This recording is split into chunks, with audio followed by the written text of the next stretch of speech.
for my regard. And through it all, my eyes are on you.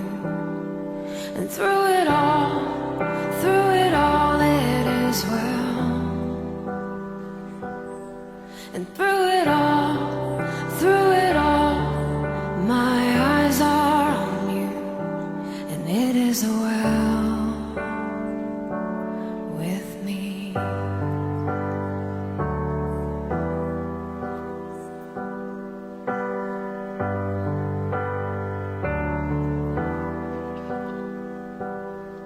And far be it from me to not believe, even when my eyes can't see. And this mountain that's in front of me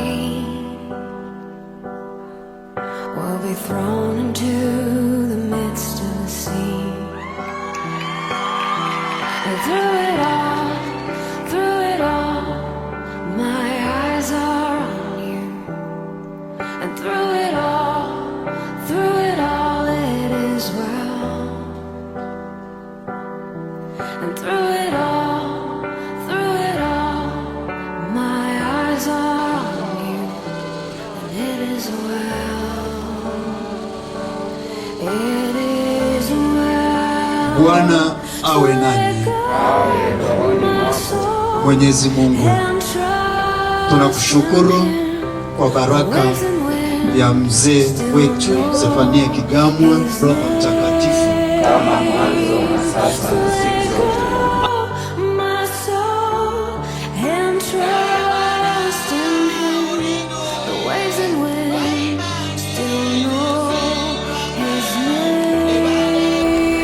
Kigamwa Kadivani was born in Kigamwa village, North Maragoli on December 24, 1931. He was faithful and full of faith. Our dad was faithful to the promises and commitments that he made. Despite raising a big family and supporting extended family members, he always paid fees and other dues on time. A voice from heaven saying that the dwelling of God is with man. So even now, where we are seated, what God is looking and planning for is for a day when He will dwell forever and permanently with man.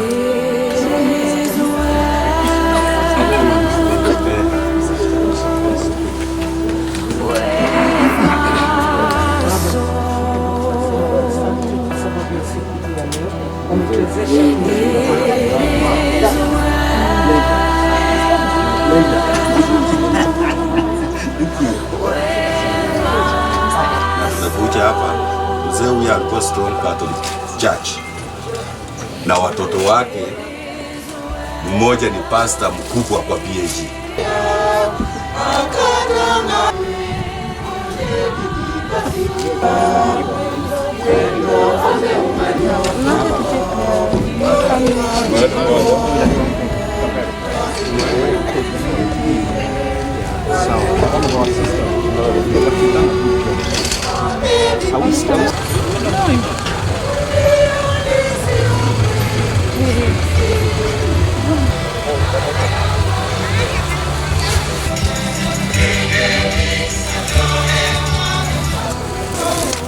Tuendelee kusimama kwa heshima ya mzee wetu, baba yetu, kwa kuwajulisha familia ni nani, na ningependa kuita kila familia ya mtoto wa mzee wanakuja introduce watu wake.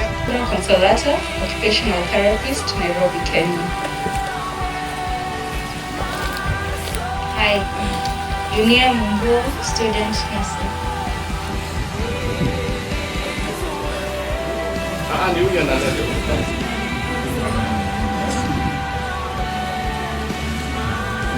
How you family today stand in the middle of Thank you very much.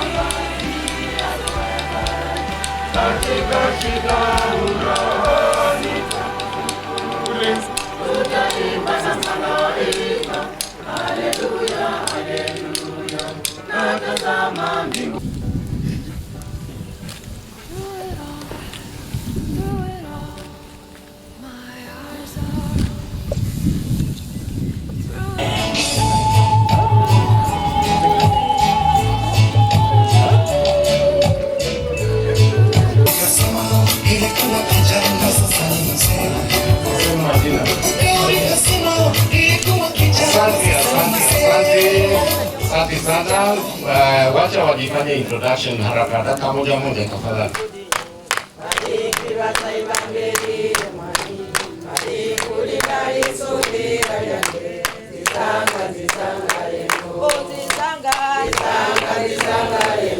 Morogendo nzizanga yengo nikiwe tajina baba wange nzizanga yengo makamba tanamba utani yo makase mama teunoa makatambo kama teunyala.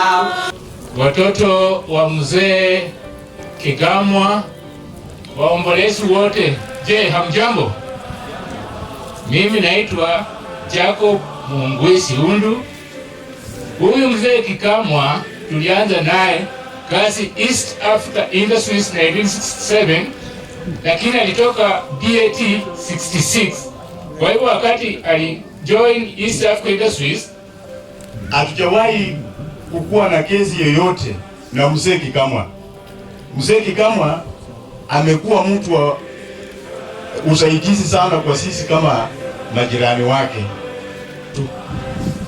Mimi wakati marehemu anakuja kununua hili shamba, mwaka huo ndio mimi pia nilikuwa nimeandikwa kama assistant chief wa sehemu hii, na mimi ndio nilimkaribisha hapa na akanunua shamba.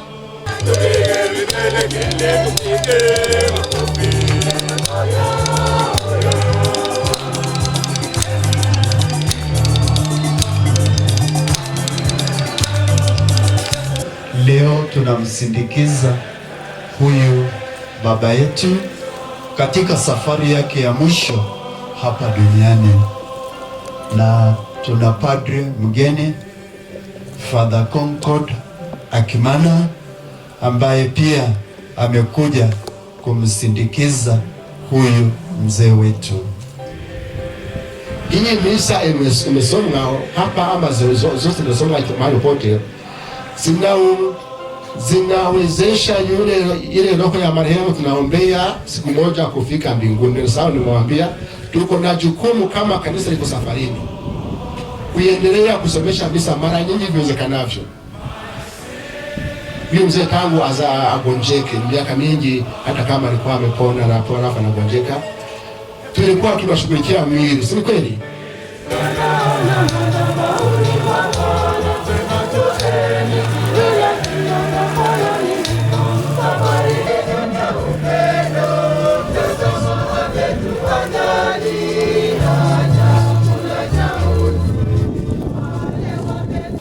His parents were the late Eli Odongo Kadivani and Dorcas Milayo.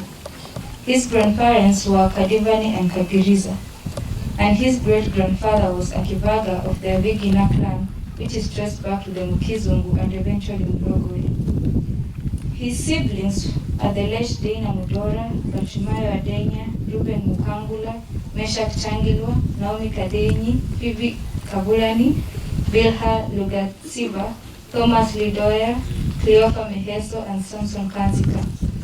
He was the brother-in-law to Maria Ngene, Teresia Mutuku, Sebastian Zioka, John Mwema, and the late Nyenge, Ngomoli, Imelda Kino, Luku, Cecilia Musembi, and Juvenalis Kimani.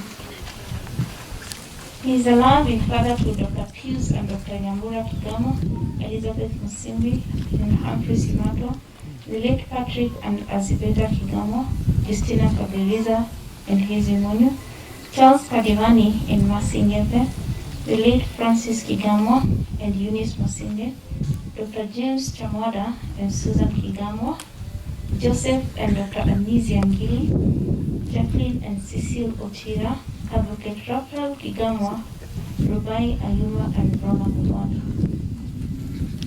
He was the caring grandfather to Dr. Kadivani, Gatere, Changilo, Alan, Barbara, Corey, Brian, Eli, Jackie, Gaudensia, Raphael, Meshak, Mulwani, Mitaini, Gilby, Nyambura, Mumbua, John, Joy, Neville, Imani, Zawadi, Engineer Whitney, Ochin, Christopher, Advocate Sharon, Engineer Joseph, Emmanuel, Gabriel, and Winston. He was the esteemed great-grandfather to Tendai, Angel, Lawrence, Elizabeth, Maria, Ryan, Zen, Kevin, Mugatia, Alex, Jamie, Fortune, and Blessing. As an adult, he was baptized and confirmed in the Roman Catholic Church and wedded Bridget Ndivi Wambua in 1961. Their wedding was presided over by Father Ndingi Mzee at Our Lady of Visitation Church in Nairobi. They were blessed with 10 children, 30 grandchildren, and 13 great-grandchildren at the time of his divorce. Together with Grandma Bridget, Mzee Sapan Kigamwa was involved in various church projects including floor tiling at the Sangwa Catholic Church and provision of windows at the Lukuyani Church. Having been married for more than 55 years, many in the church regarded him as a family and marriage mentor. As a respected and older inhabitant in the community, many would come to him for advice. He regularly attended church and was involved in leadership. He gave his life to Jesus and confessed him as Lord and Savior and continued to love and live for him until the day he was called to his heavenly home. Social life. Safan was very sociable and would easily make conversations with anyone. He interacted well with family, friends, members of the community, and even strangers who came in contact with him. A discerning person, and yet also very trusting. Safan easily made friends of all ages. He enjoyed spending time with local friends from the church or the neighborhood. He strongly advocated for marriage. His health. Sapan Kigamwa generally lived a healthy life until the last few months of his life. Despite suffering from high blood pressure, he maintained good health right up to the end of his life. In 2017, he had difficulties in his urinary system, which resulted in his admission and surgery at the Nairobi hospital, from which he recovered very well and was assured by his doctors that he would have a good 10 years without any urinary problems, and he remained well. In October 2021, he suffered a bout of pneumonia which resulted in admission to the hospital. He recovered. Unfortunately, he suffered another attack of pneumonia in December of the same year. He was admitted again into the high dependency unit HDU at the Eldoret Hospital. As he was recovering from pneumonia, he suffered a stroke, which he recovered from. He was then diagnosed with a liver abscess.